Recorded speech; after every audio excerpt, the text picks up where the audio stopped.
Gracias te damos, Señor, porque sabemos que tú estás en medio de nosotros, porque no nos dejas, no nos abandonas, aún en nuestros momentos más difíciles, más oscuros, Señor. Ahí tú estás con nosotros. En esta hora queremos proclamarlo con fe, queremos declararlo en nuestra vida, que sin importar las circunstancias, las situaciones en nosotros, Señor, sabemos que tú estás obrando, que tu obra no se detiene. Gracias te damos. Hoy bendecimos a los niños, bendecimos a los maestros que se disponen a servirlos y que tú seas con ellos. Abre nuestros corazones a tu palabra, en tu nombre precioso oro. Amén y amén. Amén. Los niños pueden salir a sus clases. Dios les bendiga. Dios bendiga a sus maestros que se disponen a servirlos. Muchas gracias. Y bien, hermanos, quisiera empezar a hablar un par de domingos acerca de la resurrección, porque creo que es un tema importante que no podemos dejar solamente encerrado en el domingo de resurrección y algunos funerales. La resurrección de Cristo Jesús es el evento más importante en la historia de la humanidad. La resurrección de Cristo Jesús es el pivote, es el ancla, es lo que es el cimiento de nuestra fe. Y me gustaría que abriéramos nuestras Biblias, por favor, en 1 Corintios 15, y vamos a leer algunos versículos, y van a ser algunos, vamos a leer desde el versículo 1 hasta el versículo 22.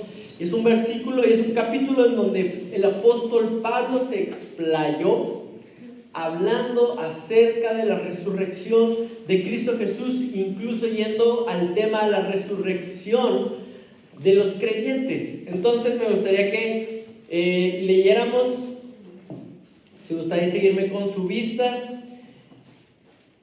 Dice 1 Corintios 15: además os declaro, hermanos, el evangelio que os he predicado, el cual también recibisteis, en el cual también perseveráis, por el cual asimismo, si retenéis la palabra que os he predicado, sois salvos, si no creísteis en vano.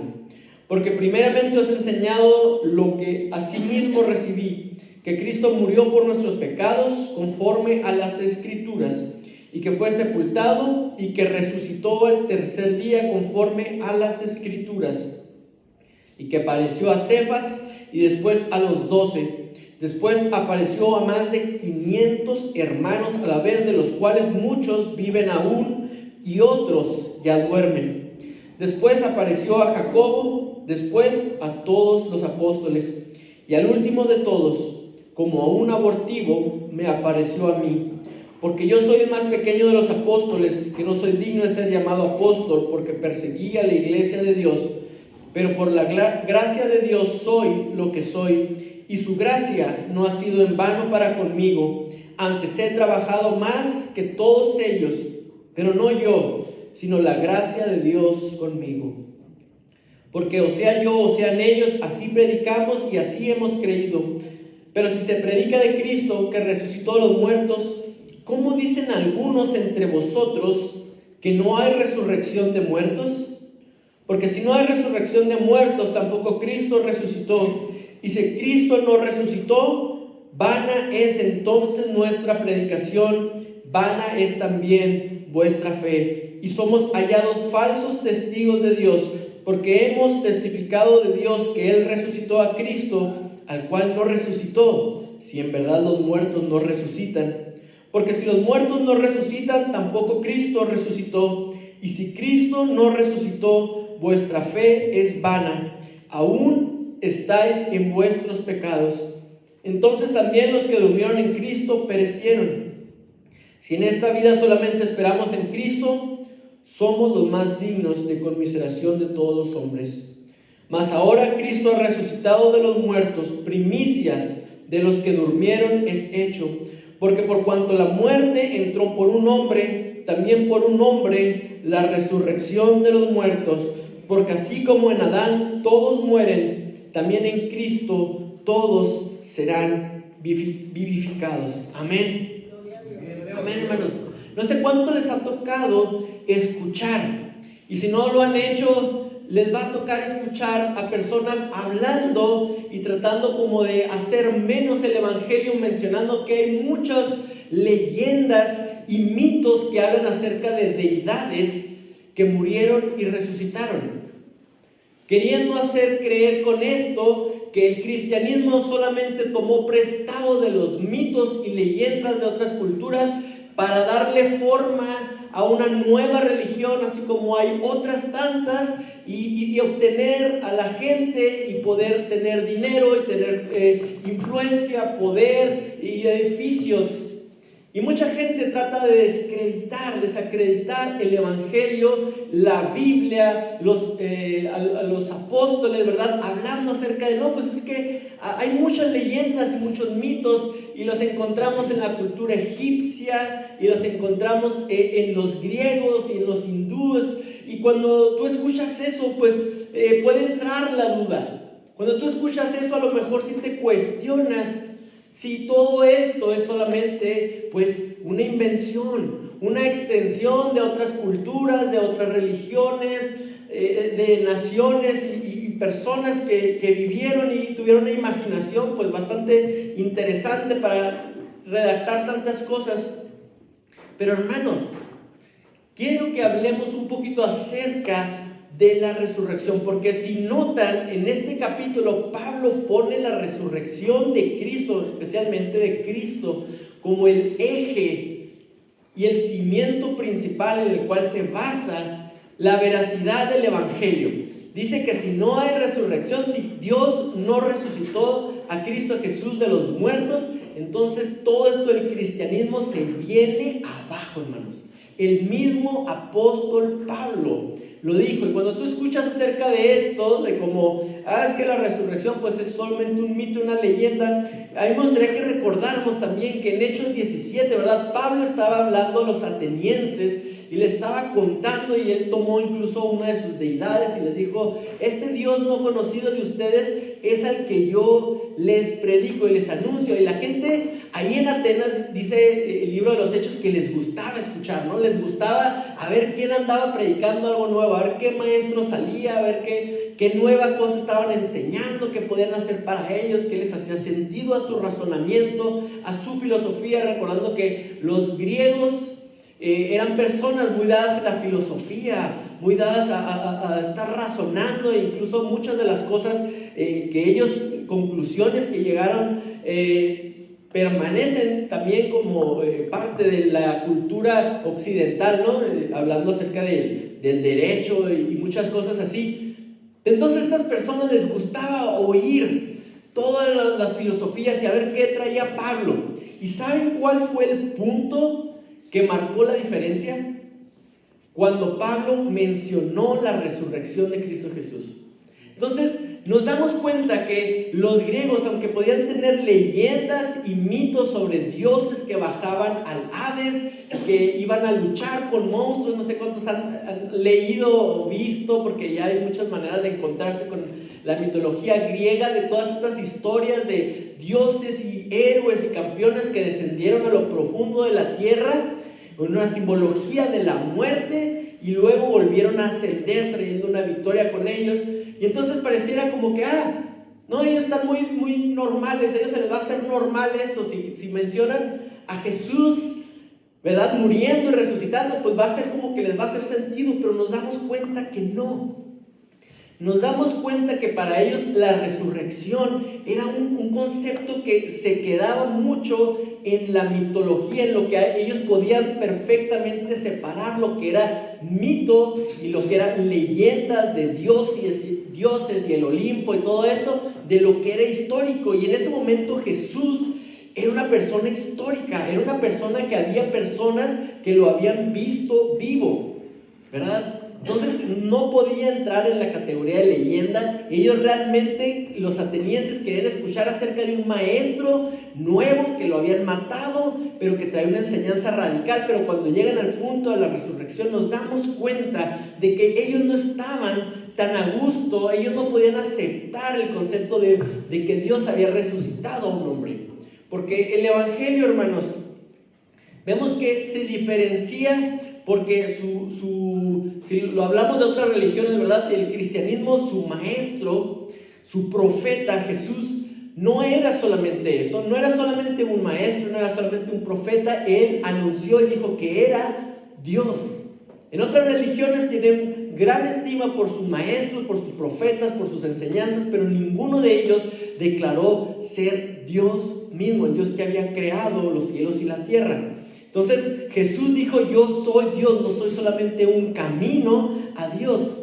Y luego ahí también encontramos en Corintios, ¿verdad? Lo que acabamos de leer, que conforme a las Escrituras, dice Pablo, Cristo murió por nuestros pecados. Es una diferencia también de otras religiones en donde el profeta lo más importante que hizo fue enseñar, fue la doctrina que les dejó, fue las ideas que les dejó, fue lo que, oye, ustedes piensan de esta manera, pero no, mejor piensen de esta, y con eso revolucionaba y la gente se quedaba enganchada con esas ideas.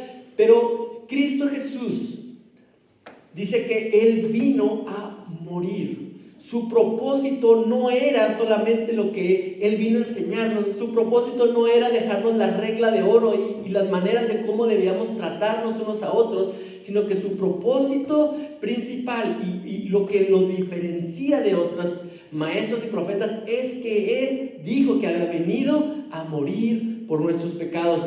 Y por supuesto, la última diferencia es que Él dice que Él resucitó. Y esto de la resurrección, ¿verdad? Pues necesitamos ver, porque pareciera que es difícil creerlo y que se necesita como solamente apagar nuestro cerebro racional y abrir nuestros sentimientos, nuestra emoción y aceptarlo.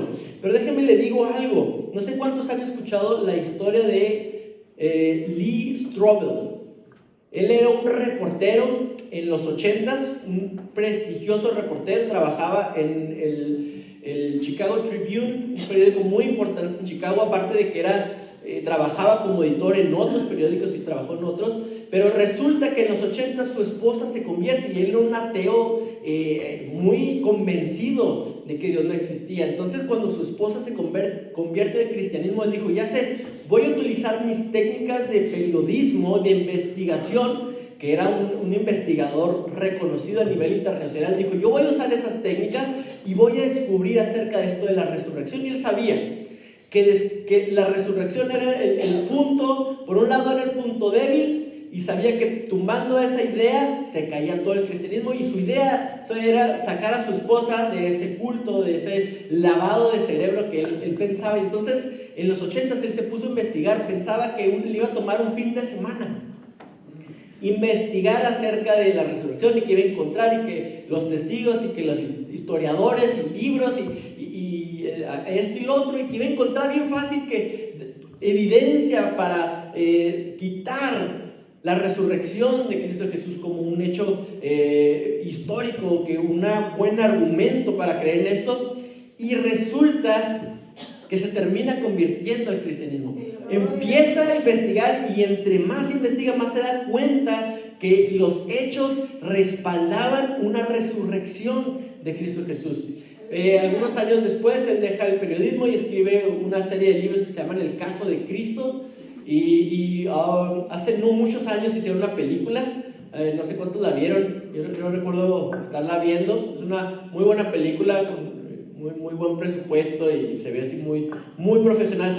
Se la recomiendo. Se llama El Caso de Cristo, The Case of Christ. Y hermanos, tenemos que nosotros mismos convencernos de que al hablar de la resurrección de Cristo Jesús estamos hablando de uno de los hechos históricos con mayor evidencia. Hay tanta evidencia, hermanos, mucha más de otros personajes que nos enseñan en la escuela, mucha más evidencia. ¿Y por qué de repente es tan fácil para mucha gente desacreditar y pensar que todo esto es una invención y que la religión solamente es un invento ahí para lavarle el cerebro a las personas y no sé qué? Y es que es muy fácil ver la historia, ¿verdad?, hacia atrás, pero tomando en cuenta todo lo que existe ahora, tomando en cuenta todos los resultados de los hechos. Entonces, una persona que no quiere creer en Dios, una persona que quiere validar su estilo de vida y su manera de pensar, toma la historia del cristianismo tomando como eje de partida lo que es hoy el cristianismo, el poderío o la grandeza o el entender que el cristianismo es una de las religiones más grandes del mundo. Y cuando te pones a pensar en todos los edificios y todas las personas que mueve, pues entonces como que es muy fácil imaginarte que debió haber personas interesadas en promover esto, porque iba a ser algo muy grande. Pero hermanos, cuando hacemos un ejercicio, no sé si a ustedes les gusta hacer un ejercicio sincero, histórico, y nos vamos al punto cuando Jesús murió, nos encontramos con que sería muy difícil que eso se convirtiera en lo que es hoy el cristianismo. ¿Recuerdan cómo estaba el movimiento de Jesús cuando Él murió? ¿Cuántos seguidores le quedaban? ¿Cuántos estarían ahí en ese momento dispuestos a dar su vida por Él? ¿Cuántos salieron huyendo? Cuando vemos, hermanos, cómo murió Jesús, Él no murió como un héroe de batalla. Él no murió ni siquiera como un mártir, ¿verdad? Defendiéndose y peleando contra el sistema.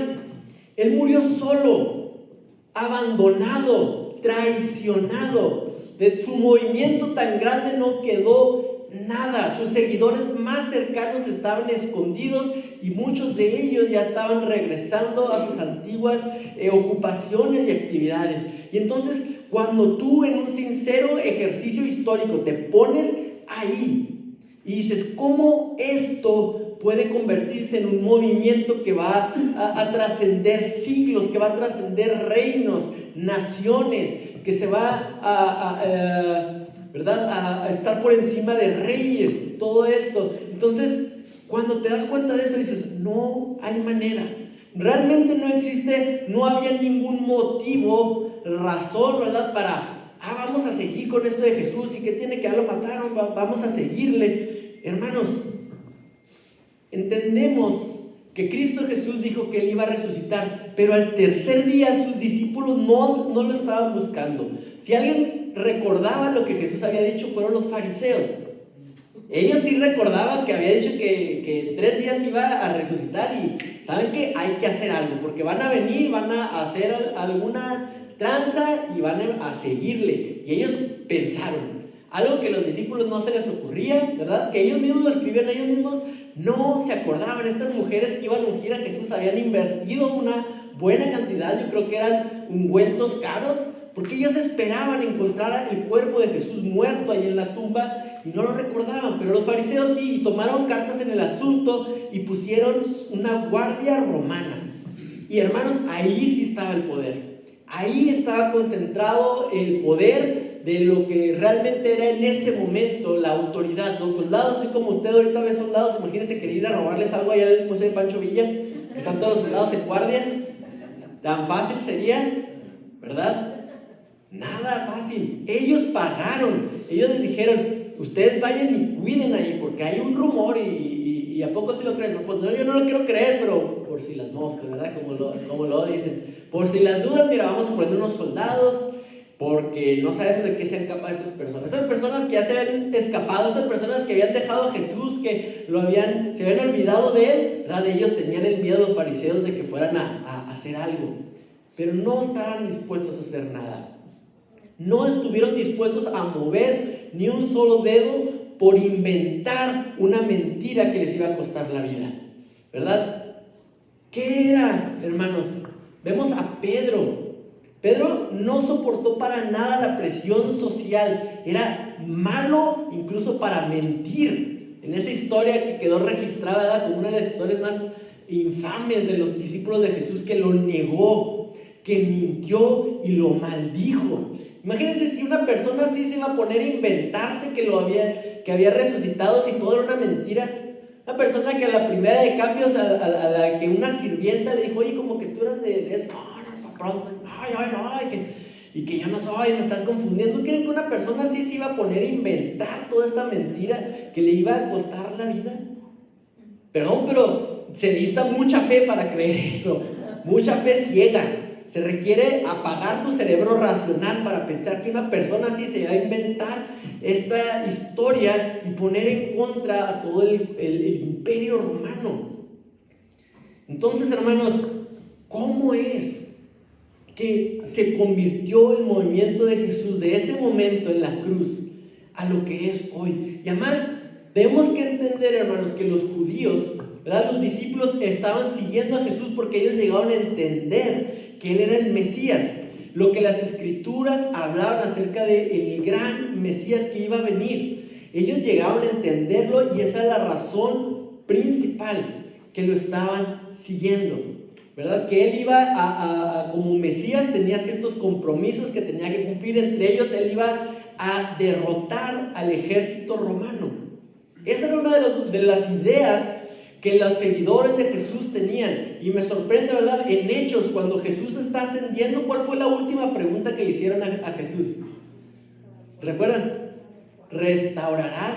Nuevamente, estaban con eso. Ellos estaban con eso, de que se iba a restaurar el reino y querían ver un reino como el que había existido históricamente en el tiempo del rey David, ¿verdad? Esa era su idea del Mesías. Ellos no tenían una idea de un Salvador que venía a morir y que iba a resucitar. Para ellos no era eso. Y la gente que le gusta a lo mejor desacreditar el Evangelio, piensan que todos pensaban ya con esta cosmovisión de un Dios que muere y resucita, pero en ese momento los judíos estaban convencidos que si había alguien que era un Mesías, no podía morir. Si moría, el Mesías era la clave, era como que la respuesta definitiva de que finalmente no era. Entonces, si tú andabas siguiendo a una persona porque creías que era el Mesías, ¿verdad? Que sí se dio el caso. Gamaliel, ahí vemos en Hechos, en el juicio de los apóstoles, de los discípulos, ¿verdad? Les dice Gamaliel, un gran fariseo, les dice: oigan, acuérdense que había habido otros que se habían levantado diciendo que eran Dios, que eran el Mesías, y llegaron a juntar bastante gente. Pero ¿cuál era la razón por la cual se acababa eso? Porque se morían. Se morían y la gente se dispersaba. Y se levantaba otro y juntaba gente y se moría y la gente se dispersaba. Entonces Gamaliel nos da una vislumbre de cómo era la mentalidad judía de ese momento. Tú no puedes poner tu mentalidad, ¿verdad?, en otras culturas allá, imaginarte lo que todos pensaban como piensas tú ahora. Ellos tenían la idea de que si alguien era el Mesías y que si alguien se autoproclamaba como el Mesías, no podía morir. Y esa era la clave. Entonces los discípulos de Jesús, así como los conocemos, ¿verdad?, ellos seguramente estaban convencidos que si Jesús había muerto, no era el Mesías. Cuando menos tenían una duda muy grande y muy seria, porque ellos no tenían el concepto de la resurrección. Dentro de la cultura judía, la resurrección no era este concepto de levantar de los muertos a alguien. Ellos tenían la idea de que un día toda la gente iba a resucitar, y entonces era un evento en el futuro y muy diferente a lo que hizo Jesús. Ellos no podían, si hubieran querido, ¿verdad?, inventar el cristianismo, si ellos hubieran querido continuar con el movimiento, no se les hubiera ocurrido esta de la resurrección, porque no era su concepto, no era lo que ellos vivían, no era su cosmovisión. Ellos hubieran inventado que Jesús no lo habían matado a lo mejor, pero no podían inventarse la resurrección. Históricamente, hermanos, si te pones serio, históricamente no puedes atribuirle a una cultura algo que no era parte de su cosmovisión. Y dentro de la cultura judía era muy claro esto. Y ahora imagínense, hermanos, a los discípulos, ¿verdad? Ellos entendían que sin Jesús no eran nada. No se iban a poner a robar el cuerpo y a dar mentiras. Imagínense el momento de la alimentación de los 5,000 sin Jesús. ¿Qué hacen los discípulos? Nada. ¿Qué situación tan más terrible, verdad? Ellos, yo creo, oye, y si empezamos a decir que Jesús resucitó y no sé qué, oye, pero se junta la gente y un día andamos allá en el desierto y no, ¿de qué te sirve un cadáver si tú no tienes para darle de comer a la gente?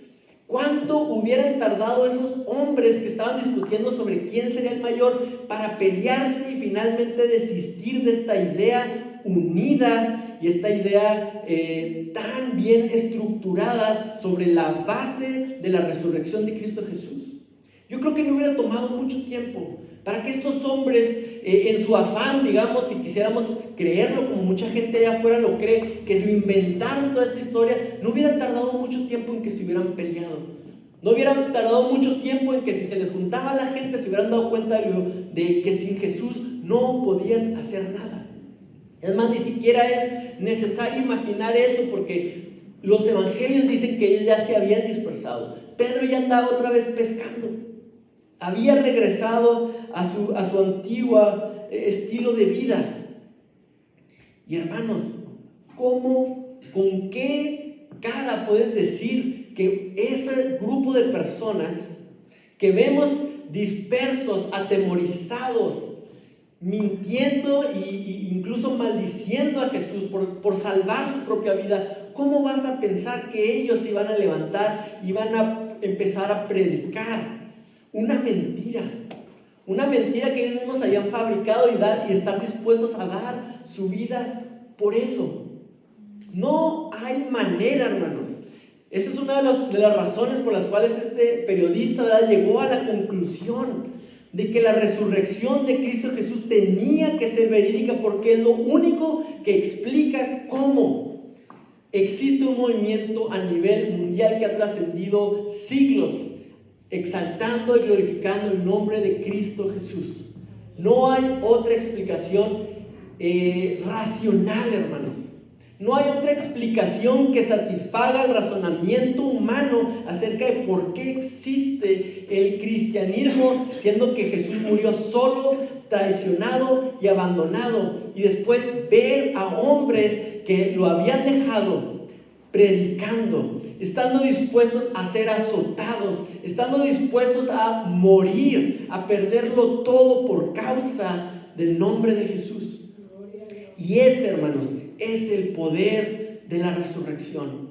El poder de la resurrección es mucho mayor que cualquier invención humana, que la imaginación humana, porque solamente el poder de la resurrección es capaz de convertir a un grupo de hombres atemorizados, traicioneros, que habían abandonado a su maestro, convertirlos en este grupo de apóstoles sobre los cuales Cristo Jesús construyó su iglesia. Y ese poder, hermanos, está disponible para ti y para mí. El mismo poder que levantó a Cristo Jesús de los muertos habita en nosotros. Y es por ello que nosotros podemos estar convencidos que en nuestro momento más oscuro, hermanos, nuestro momento de mayor desilusión, de mayor dolor, hay una esperanza más allá. Porque la resurrección es real, y porque Dios levantó a Cristo Jesús de los muertos, es que podemos creer que no termina aquí la cosa, que no termina en lo que vivimos el día de hoy, que no termina en tu enfermedad, que no termina en tu carencia, que no termina en lo que tú sientes que necesitas, porque hay algo más allá. Es el poder de la resurrección que puede transformarnos.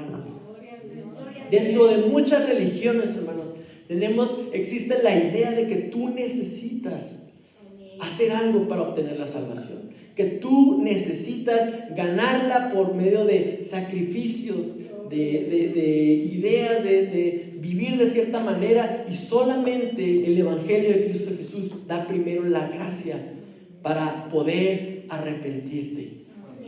Y no te pide nada primero, sino que te da antes de pedirte algo.